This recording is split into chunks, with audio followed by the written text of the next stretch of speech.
Но Оленское объединенное речное пароходство подвело итоги работы за текущий год. Так, с начала периода навигации суда компании перевезли более миллиона тонн грузов.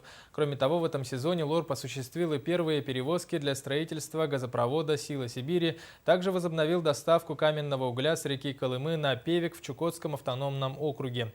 Цифры и факты собрал Сергей Алексеев.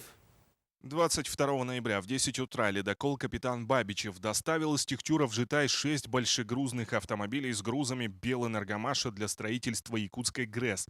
В тот же день он встал на зимний отстой. На этом закончилась навигация 2014 года. Пора подводить итоги. Объем перевозок за навигацию 2014 года составил 1 миллион 305 тысяч тонн грузов, в том числе 500 тысяч тонн нефтепродуктов наливом, 805 тысяч тонн это сухогрузов разной номенклатуры. По сравнению с аналогичным периодом прошлого года рост составил 180 тысяч тонн. Несмотря на многочисленные проблемы, связанные в частности с низким уровнем воды в акваториях рек и нехваткой квалифицированных кадров, все обязательства пароходства выполнило в полном объеме.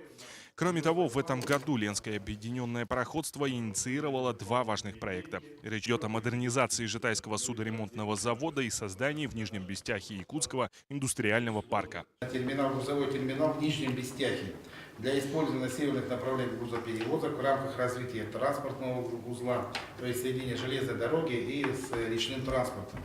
Даже на базе нашего вот этого грузового терминала рассматривается вот этот ТОР и в виде кластера грузового и производственного. Там можно что-то производить и отправлять, значит, загружать в обратном направлении нашу железную дорогу. Глава ЛОРПа отметил, что навигация 2015 года обещает быть насыщенной, во многом благодаря реализации проекта «Силы Сибири». Ожидаемое увеличение объемов определенных видов грузов влечет нагрузку на плавсостав, на береговые службы, на службу управления нашего пароходства. В связи с этим ЛОРП проводит весь необходимый перечень работ с учетом всех обстоятельств – природно-климатических и технических. Сергей Алексеев, Василий Слепцов, НВК «Саха-Якутск».